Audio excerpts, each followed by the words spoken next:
เก่งแต่เ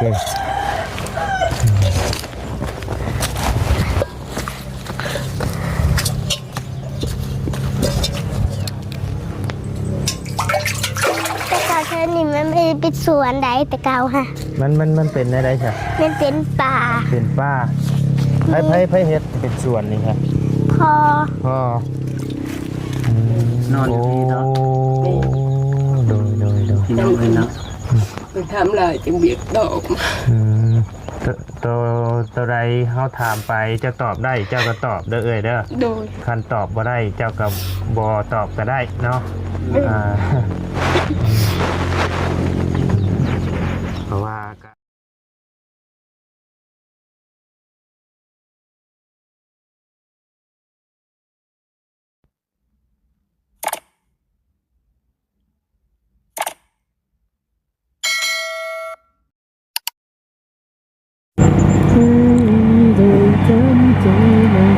เนาะพี่น้องเลยแลนไว้ด้วยหายปุดด้วยเนาะเสียยันแฮะไว้ไกลกันเอาไปเสียดพวกพี่น้องเลยน้องมือวานนี่เนาะพวกมาแต่โรงเรียนอะไรไปเด้ไปหับมาเมื่อนี่เนาะมือวานนี่พ่อเพิ่นอยู่ข้างทางพี่น้องเลยย่างมาผู้เดียวงอมอยู่แต่อีโตนก็เลยจอดถามเพิ่นเบิ้งพี่น้องเลยน้องอย่างน้อลืมชื่อเพิ่นนะพี่น้องน้องผู้หรือน้องอย่างนี้นะจำไม่ได้เลยนี่แหละประตูเลยพ่อน้องเพิ่นเมื่อวานนี่น้องนี่แหละเพื่อนเราบอกเพื่อนเพิ่นอันนั้นตัวตั้งเสาเรื่องของใครตัวตั้งเสานี่เป็นเพื่อนน้องสาวเราอะเล่าน่ะอันตามที่บ่าไล่ฟังแล้วว่าเมื่อวานนี่น่าจะเป็นแบบว่าเราเอาผัวไม่บ่หรือจังใดนี่แหละเดี๋ยวเข้าไปถามกันเบิ่งอีกเท่านึงคันสิพังบ่ผิดนะแต่ว่าเฮือนหลังนี้โดยสบายดีเด้อเฮือนหลังนี้ตะกี้น่ะเราขึ้นอยู่นำนี้แต่ว่าบัดนี้ทางน้องทรายบ่ให้อยู่ตามที่เราว่าแม่นทางน้องทรายบ่ให้อยู่ก็เลยลงมาอยู่นี้เห็นบ่นั่นก็เฮาก็บ่ฮู้ต้นปลายสาเหตุนะโดยข้อมูลได้ดีโดยสิเขาดังโอเคเดี๋ยวเข้าไปหาน้องเพิ่นกันเด้อซะเด้อโดย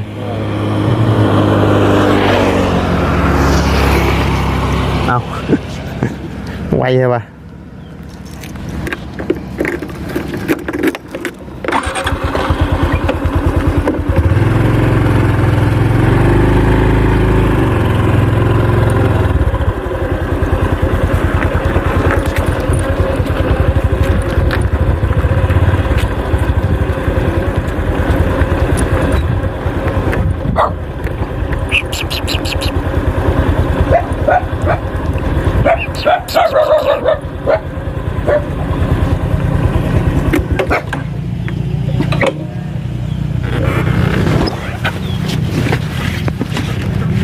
จะหดพักบ่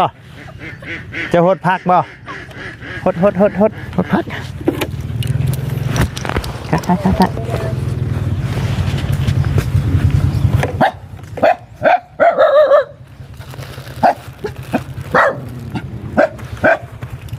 อยู่แล้วอยู่สวนเจ้าหดพักบ่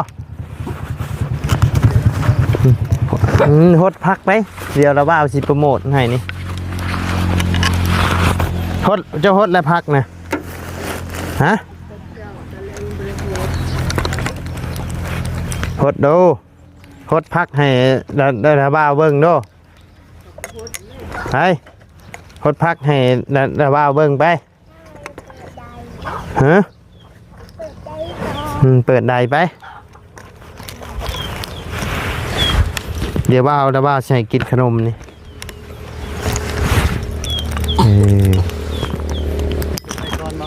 ฮะน้ำกันก็ได้เสียเวลาจะไปใช้เป็นอะไรบ่ยาวมากเป็นบ่ยาวเมื่อเลย คือเห็นอยู่มันน้อย ใช้ ๆราคา หมอนิ้วเล่น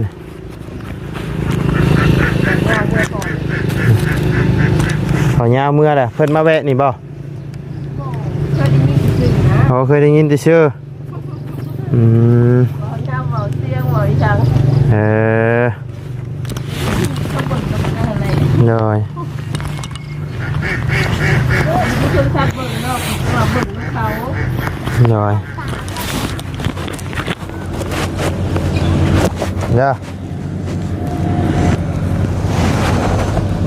อ่ะสบายดีเด้อ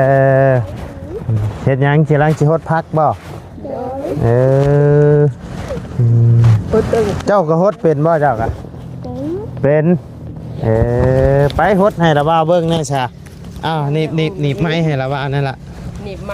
หนีบไม้ให้ละว่าเบิ่งละว่าสิหนีบให้เด้อระวังมันแตกใช่เด้อ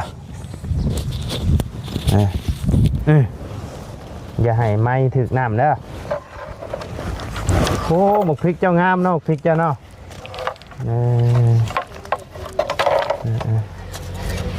ไผไปหับมาแต่โรงเรียนมานี่ พอ พ่อ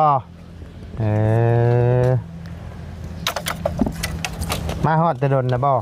โดย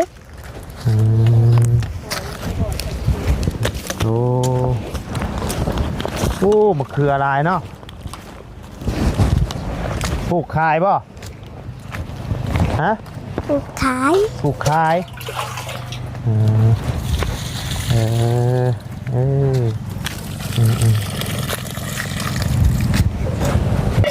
หมองหุ่งแล้วก็งามคักดีเนาะ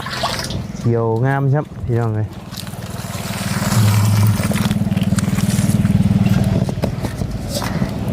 ลืมประกาศทักทายสบายดีเด้อเนาะพ่อแม่พี่น้องเอ็กซีเบิร์ดจุกูสู่คนเนาะบอกว่าอยู่ในและต่างประเทศก็ยินดีต้อนรับเข้าสู่ช่องมาลายคือเก่าพี่น้องเลยโอ้หมองหุ่งแล้วลกคักดีมึงเนี่ยพี่น้องเลยกำลังเป็นเนาะโคตรคือมือบ่ โดยพุดมือ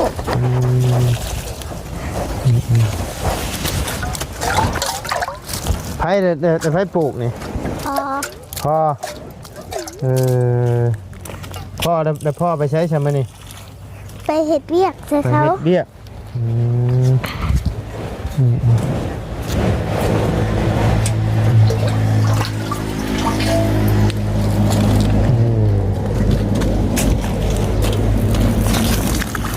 โอ้หมกแตงก็เป็นหลอกเลยเนาะ มัก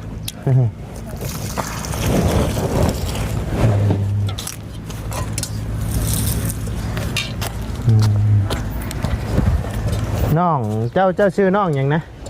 มุก น้องหยังนะมกน้องมกพี่น้องลืมชื่อน้องเพิ่นบ่ได้ว่าน้องหยังนี่ดิชื่อน้องมกมันตายเลยก็ฮดบ่ พุด ว่าเพิ่นก้นมาปลูกใหม่บ่นี่นะหรือว่ามันตาย ปลูกเดือนแล้ว ปลูกเจริญแล้วมาแต่โรงเรียนกับฮดพักเนาะ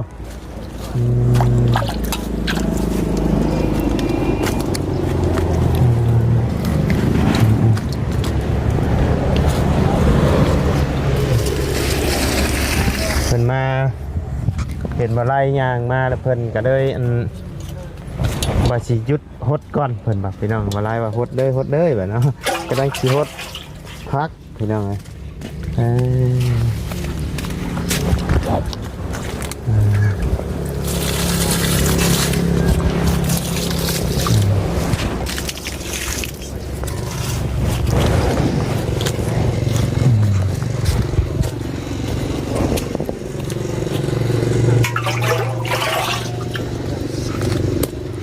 เก่งเนาะเจ้าเนาะ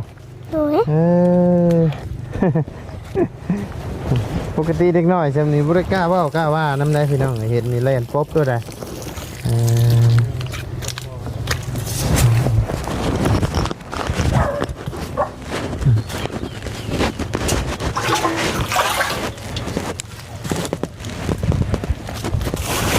้พี่น้อง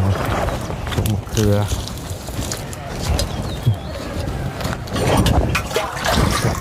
เพื่อนเนาะหมกพริก หมักพริกกำลังเป็นหลอกเนาะหมักพริกเนาะ เป็น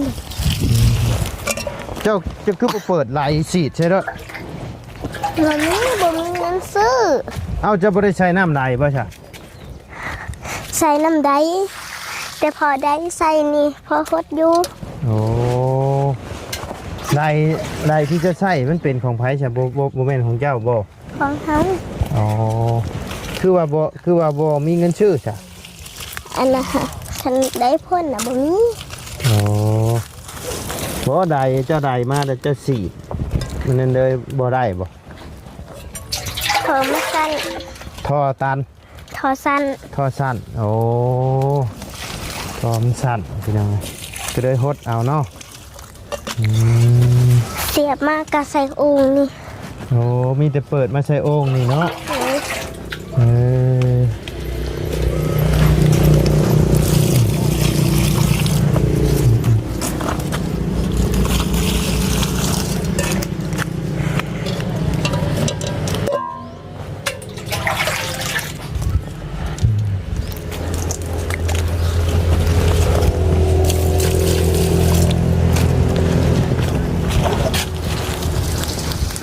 โอ้ต้นเตยแล้ว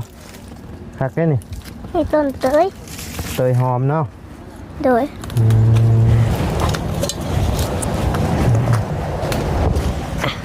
เล็กน้อยอายุ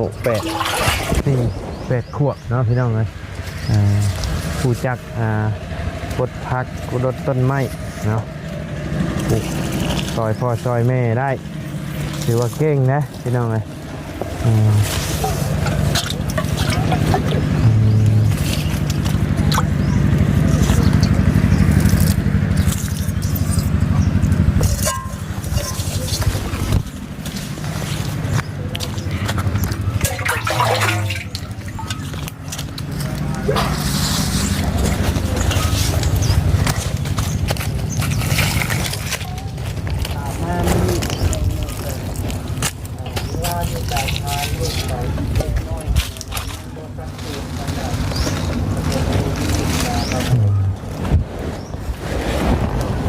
เมื่อยปะ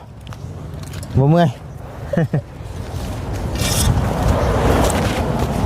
เจ้าชื่อบ่ชื่อระบ่าวนี่ชื่อว่าแน่ไหน เบาไล่ ชื่อเฉยเนาะเพิ่นเห็นว่าวไล่จอดรถอยู่หั่นพี่น้องเอ้ยบ่ไล่มาเพิ่นน่ะเนาะพี่น้องเอ้ยชื่อเฉยผู้นั่นได้ใช่ชื่อหยังผู้น่ะ ติ๊กสุดติ๊ก บ่อันมากับระว่าวานนี่น่ะชื่อหยัง เบาแก้ว ชื่อเนาะความจำดีเด้นี่พี่น้องเอ้ยใช่ไปทางไหนบ่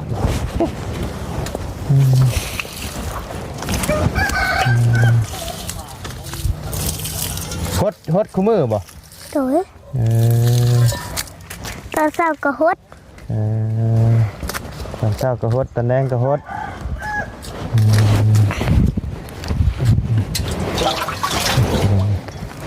โอ้หนองชะใหญ่ๆนั่นเป็นหนองไผฉันน่ะ น้องพอเท้าไม่เท้า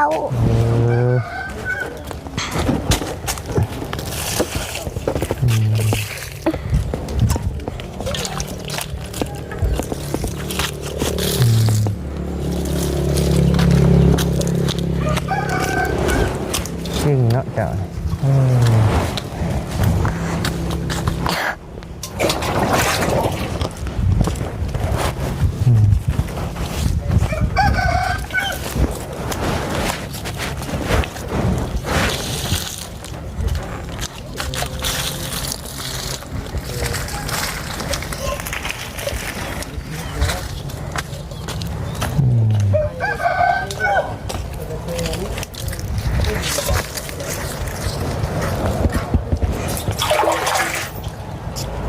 ยังบ่แล้วบ่ โดยหลายคน ยังหลายต้นอยู่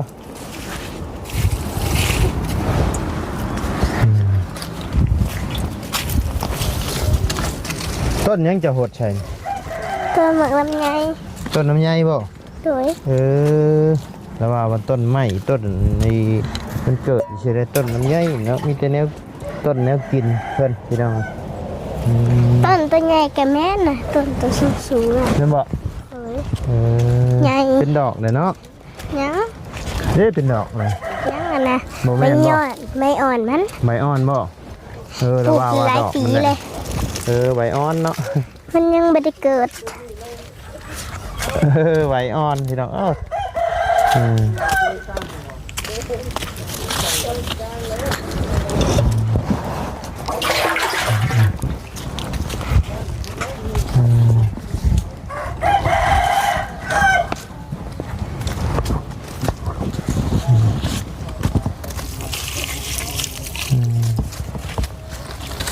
จะอาบน้ำจะอาบอยู่ใช่ใช่ละ หาดูพุ่น มีจะมีห้องน้ำบ่ บ่ อืม บ่มี บ่มีเพราะอาบในโอ่งเขียวบ่ อาบได้กับปุ้ย อืม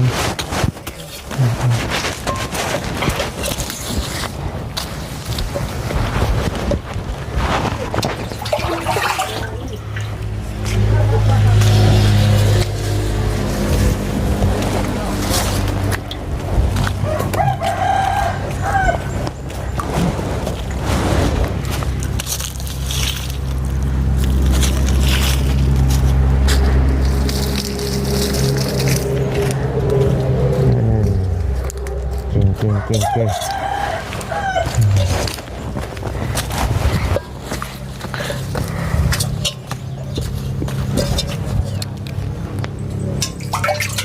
แต่เก่าเธอนี่มันไม่ได้เป็นสวนใดแต่เก่าค่ะ มันเป็นอะไรใช่ มันเป็นป่า เป็นป้าไผเฮ็ดเป็นสวนนี่ครับ พอ พ่ออืม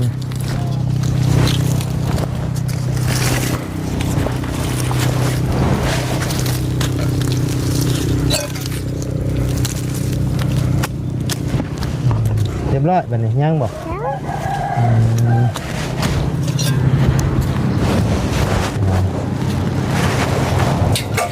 ต้นหูว่าน่างามมาดิพี่น้องไอ้ทุก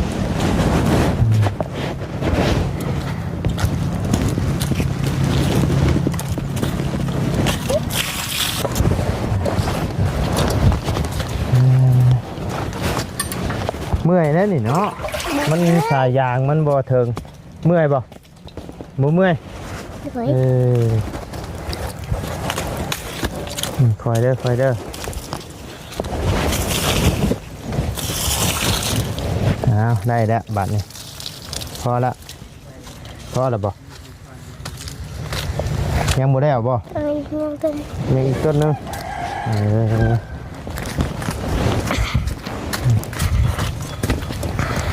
ช่วงแรงๆพี่น้องเลยอืม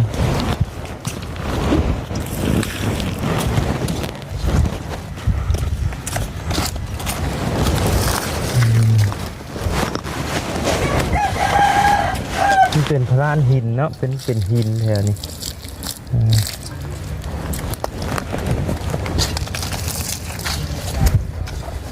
แล้ว ไปเรียบร้อยแบบนี้เนาะอืมอึ๊บ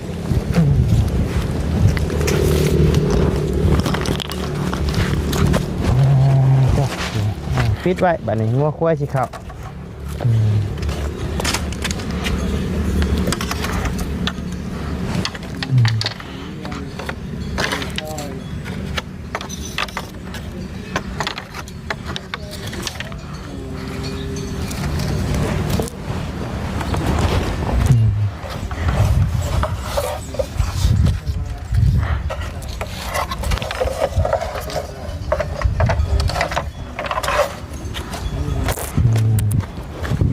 เรียบร้อยเนาะ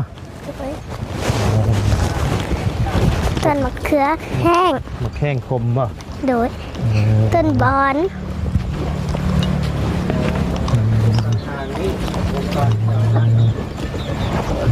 พอดีแวะเข้ามาหาน้อง ไก่ เพิ่น ค่ะ อีกรอบ ไก่น้อย ฮะไก่น้อยแย่มันเนาะอืม เป็นหินยังจะไปมาพอ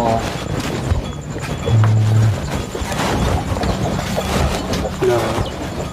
สบายดีเด้อ สบายดี ตะเพลงน้ำปิงหากมา มาแต่ฮดพักบ่แก้วเอ้ย มาได้ฮดผัก โดฮดต้นโดยสบายดีแล้วนะทางบ่แก้วเพิ่นโดยสบายดีสบายดีพาน้องฮดผักบ่ โดยเมื่อยบ่ เนาะ ช่วงหนึงเป็นหมากได้จ้ะน่าจะ ใช่หมองอยู่หมองนอนที่แปลนเตอะอยู่ใช่ไหม สะพานพุ่ง ใช่หมกใช่หมกฮะ สะพานพุ่ง ว้าวนี่ได้บ่เต็มมุ้ง ใช่มุ่งมุ่งบ่ โดย เจ้ากลางนี่บ่นอนแต่ละมือนี่ใช้เบิ่งให้ระว่าเบิ่งเด้อ ยังสู้ๆ ใช้เบิ่งฮะเอาขึ้นมาเบิ่งเนาะเจ้ากลางงั้นกันยังล่ะ กันยู กันโยงเอาก็โยงมันตัวน้อยๆนึงไหน กันยุ่ง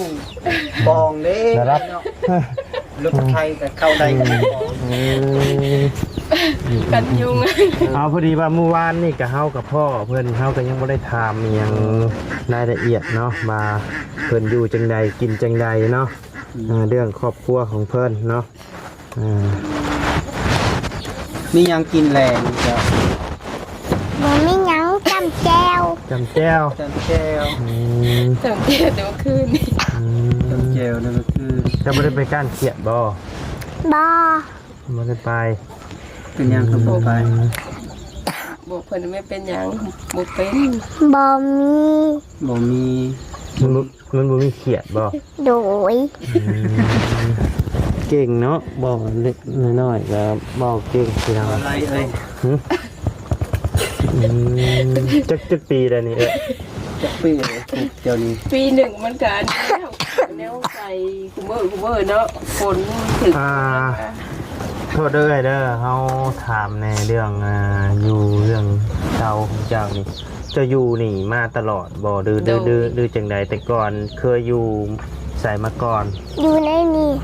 โดนแล้ว โดนแล้วอยู่ในนี้ฮะ10 กว่าปีแล้ว บ่แต่ก่อนเจ้าอยู่ใช้จ้ะ อยู่น้ำพอน้ำแม่ อยู่น้ำพอน้ำแม่เป็นอะไรคือจังได้ออกมาอยู่พี่เสร็จน้ำตา ตาไม่ให้ อ๋อเป็นอะไรคือจังหาย ถามเรื่องเพิ่นอยู่นี่แหละเพิ่นก็ถามเรื่องที่ว่ายังกับบ่มีแบบกลั้นน้ำตาเลยให้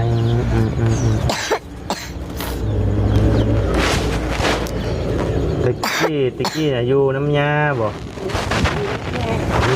อยู่น้ำแม่เจ้าบ่ อยู่ดี เอาแพ้มาเอาเสือมาเช็ดน้ำตาให้แม่มีอยู่ก็แพ้นะแพงเจ้าแพงบ่แม่แพงบ่ พ่อแก้แม่บ่รู้ แพงบ่ โอ้ย หอมได้บ่ การแพงละหอมแก้แม่รู้บอกให้แม่สู้ๆเด้อแม่บัดนี้ สู้ๆเด้อว่าเดี๋ยวคอยใหญ่แล้วก็สิชอบเงินมาให้เพื่อนว่าซั่นได้บ่เนาะ ๆเพิ่นได้เพิ่นสิสู้ อันตะกี้น่ะเจ้าอยู่ดังนี่บ่แต่ตะกี้ อยู่หลังนี่แหละ เอาเพื่อคือว่าน้องไอ้นี่เพิ่นว่าเพิ่นอยู่เคยอยู่ดังนี่จ้ะ แต่เก่า ฝนตกก็ขึ้นลงนั่นแหละ แต่ว่ามันบ่แม่นเพื่อนเจ้าเนาะ แม่ ไปอาศัยเพิ่นอยู่ แม่ก็เที่ยวขึ้นเที่ยวลงฝนตกแห้งกันลมร้ายขึ้นพุ่น แต่เป็นได้คือจังได้ออกมาจากพ่อจากแม่บัดนี้ ออกแล้วเฮาได้ลูกได้ผัวแล้วก็ออก อ๋อจะออกมาจากแม่น่ะประมาณปีปลายบ่จักปีแล้วจะออกมาอยู่หม้องนี้นะ เขา7-8 ปี 7-8 ปี เจ้าอายุกี่ปีเลยเนี่ย 49 49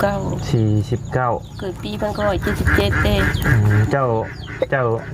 ชื่อหยัง ชื่อติ๊ก ชื่อติ๊กแสดงว่า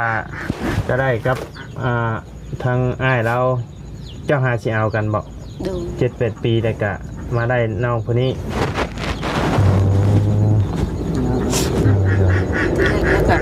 านเรากลับมาใหม่เนี่ยเอาใหม่ โอ้เพิ่นโอปะน่ะกลับมาใหม่ เด้อ เรามาจากปีละ แล้วก็มาปีแล้วนี่สิ แสดงว่าตอนนั้น เอาพักหลาย อยู่2คนกับลูก ตะกี้เจะอยู่2คนกับลูกบ่ แม่ นอนอยู่นี่เนาะ โอ้โดย พี่น้องเอ้ยเนาะ เป็นทำลายจังเบียกดอกมา อืมตัวใดเฮาถามไปเจะตอบได้เจ้าก็ตอบเด้อเอ้ยเด้อ โดย คันตอบบ่ได้เจ้าก็บ่ตอบก็ได้เนาะอ่าเพราะว่าก็เข้าใจอยู่พี่น้องเอ้ยส่วนใดที่ตอบได้เจ้าก็ตอบเนาะตัวใดตอบบ่ได้ก็บ่เป็นหยัง เอ้ยเพิ่นก็เว้าบ่อยากออกเลยมื้อนี้เนาะพี่น้องเอ้ยเพราะว่าเราก็เปิดน้ำตาไหลเว้าอีหยังก็จริงๆก็บ่มีได้เบาไหลเอ้ย น้อย เราบ่มี เอาไปให้แม่เด้อ ให้หน้าตะกร้าได้มีบ่เอ้ย ยัง ยังบ่มี ยังบ่มีบ่ โดย อัน จุยจุย ไม่ จุ เห็น ย น้ำเพลินอย่าเป็นให้เห็น โอ้แสดงว่าอยู่พี่จะบ่ได้เฮ็ดให้เฮ็ดหน้าบ่ แม่เขาไปไล่แม่ก็ มัน เด้อ บ่มีบ่ พ่ออะไร ไปไล่แม่อยู่ใช่ล่ะ มาอยู่น้ำเพลินก่อนมาอยู่น้ำเพลิน มาอยู่นำ ดุแท้ มาเรียกเจ้าคนมาไหน จะยัง นั่งก่อน ดุแท้ เป็นตัวอ่านอะไรยินแล้ว ทำไปทำมาให้พี่น้องให้เด็กโคตร โยกับบุตรีแล้วเนาะเราเลี้ยงลูกผู้เดียว เขาก็บ่มีกินเพิ่นว่าซื้อกินเขา ข้าวก็ชื่อกินบ่ โดย โอ้ หาเงินแบบใดจังได ขายเครื่อง ขายเครื่อง ขนมน้ำหวาน ขนมน้ำหวาน กับเปียกขวดมี เจ้าเฮ็ดเองบ่หรือ ต้ เอา มสลีแบบสลีเขามาต้ม เจ้าเฮ็ดอยู่ไสเจ้าเฮ็ดอยู่ไหน นี่แหละ เฮ็ดอยู่นี่บ่ชั่วมื้อนี้ก็ยังเฮ็ดขายอยู่บ่ เฮ็ดอยู่เนี่ยไปแต่วันเสาร์วันอาทิตย์ดิ โอ้ขายได้แต่มื้อขายได้มื้อละจัก พอได้ส่งน้องคนเพื่อนนี่แหละ อืม ใส่น้ำมันกับน้องตรงมือเส้นนึง อืม เที่ยวส่งกับซื้อของกินนะเพิ่น อืม ทำเองทำได้แล้วเสือโก้ไม่เกินอะไรสิบละเส้นห้า 10% อันหาเงินได้นี่บ่หรือว่าเสีย เสียแล้ว เสียให้น้องเพิ่นไปเรียนนี่บ่ ดู ปล่อยเพิ่นไปเด่นกันนะปล่อยเพิ่นไปเด่นกันไก่เขาห้างมันไก่ละหัน พี่น้องเบิ่งสิไปเอาขนมให้เพิ่นกิน เด้อ ก่อนเด้อ เอามาให้ข่อยน้ำหน่อยเด้ออยู่ในกระตากินบ่ขนมกินบ่ ขนมมา กินใช่บ่แม่เฮ็ดขนมอยู่ แม่เห็ดขนมทอด ซื้อกูมือ แม่เฮ็ดขนมทอดกินขนมจีบ เจ้าอยากหยังที่ชุดตอน ยังบอกนะเบานะ เจ้าอยาก แม่ชื่อยังให้กินกับกิน ชื่อหยังให้กินก็กินว่าสมมติว่าเจ้าเห็นแบบในโทรศัพท์อหย่างที่เจ้าอยากเจ้าอยากหยัง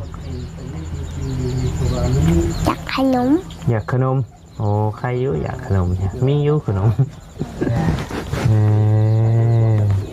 แนวอื่นแพงด้วยซื้อมาเถิง ดินดอนต้นหญ้านี่เป็นของเจ้าเองบ่เอ้ย โดย ของพ่อ ของพ่อเพิ่นแบ่งให้นะบ่ เป็นก็จิแบงให้ แต่ว่าเพิ่นท่านไว้แบ่งบ่ แม่ อืม ถ้าทั้งสูงต้องฟูเห็นเพิ่นขายมา อ๋อโดยขนม ขอบใจ น้อยขนมแบบนี้บ่เจ้าจะอยาก โดย ฮะ เอาขนมเลยใส่ ใจ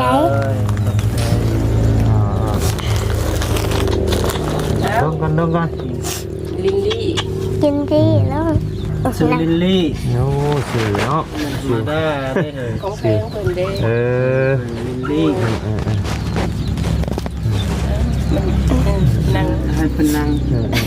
นั่งลง พี่น้องเลยเนาะมาเบิ่งตัวจริงที่แท้เมื่อวานนี่เฮายังบ่ทัน แทนเขายังบ่ทันได้ถามเลย มื้อนี้ฮู้แล้ว โอ้ทั้งครัวก็หาสิกลับมาอยู่น้ำเนาะ โ โดย แยกทางกันเดินเติบบ่ โดย เลี้ยงลูกผู้เดียวบัดนี้ ถ้าเป็นเมียนกัน ผู้ที่เดือนขึ้นกับเสาลุแล้วนี่เนาะมีเสามา แสดงว่าเพิ่นคันเพิ่นสิเฮ็ดนี่ก็ต้องได้มากนะ มา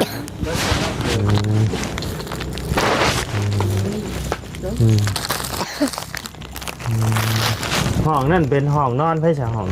บ่มีห้องนอน ลงก่อน บ่ ลูก มีบ่อืม ผิดไม่ชื่อกินหอมนะร้านมาว่าทำมาเวน นอนข้าง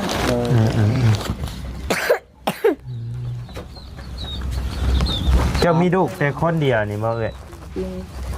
ผ่านมาเคยมีอยู่บ่ผัวเจ้ามีแต่ผู้เดียวนี่บ่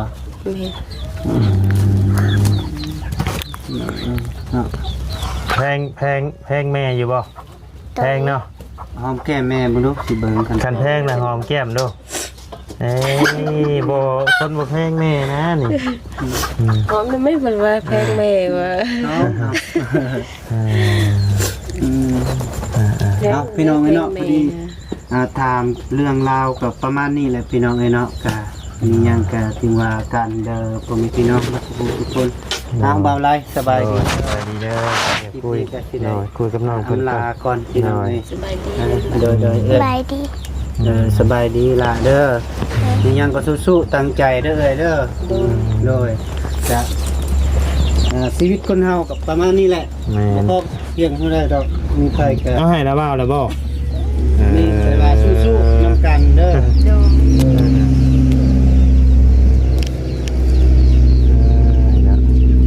ทั้งพ่อเพิ่นไปใช้เฉย ไปซอยเวียกเพื่อนเขาใหญ่ เพิ่นจ้างบ่ เพิ่นก็จ้างเพิ่นให้ก็เอาเพิ่นบ่ให้ยา เอ้าคือว่าแนวนั้น ว่าเจ้าคนที่จ้างบ่จ้างแล้วน้องผู้อยู่สิโปนเพิ่นมาเฮ็ดเฮือนให้แม่เด้ โอ้ ลมฝนตกแบบลมมากราคาเทียงเพิ่นก็มากเบิ่นลมเห็ดแล้วไม่เห็ดก็มุ่งเฮือนนี่แล้วก็เลยไปหุ่มซอยเพิ่น อันเฮือนนี่นะบ่แม่นเฮือนของเจ้าบ่ตัวที่ก่อนี่นะ เพื่อนน้องสาว เฮือนน้องสาว เพื่อนหลาน แดด ผัวอยู่พุ่นบ้านพะวังเมืองหินบูน โอ้ เจ้าของเขาอยู่พุ่นเขาก็สั่งลังนึงอยู่พี่เขาก็สั่งไว้ลังนึงนี่นะไว้ให้ลูกเขาเด้ นี่ได้ขออยู่น้ำเพิ่นนี่นะซะ โดย แพงเนาะมานี่เนาะ มันมีหมูเด้คนมีหมู คนมีหมู่ อยู่กับหมาเนาะ แม่ หมากับแมว บางเถื่อไม่ได้หลีกับลิงจับไก่ลิ้น เจ้าก็เคยเห็นจูเฮาอยู่บ่เอ่ยแบบว่าไป บ่ ผู้จักอยู่บ่เขาเว้าเตียงเว้าดีอิหยังฮู้อยู่บ่ ก็ได้ยินซื้ออยู่ว่าซุมน้องสาวเพิ่นคงเขาลิ้นโทรศัพท์เนาะ เชียน ซึ่งนี่เพิ่นบ่ได้ลิ้นโทรศัพท์ลิ้นโทรศัพท์ลิ้น โดยเพิ่นเว้าสู่พังอยู่บ่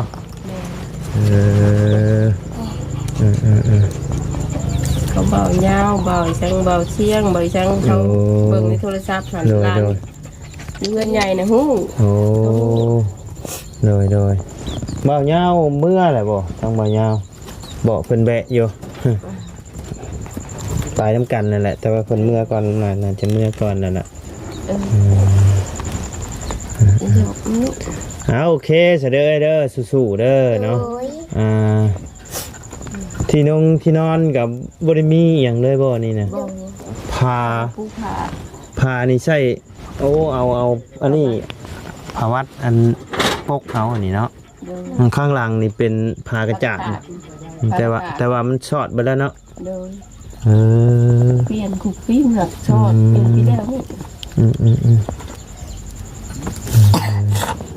มันคือตะกี้แล้วพากระจาดมันสโลไว้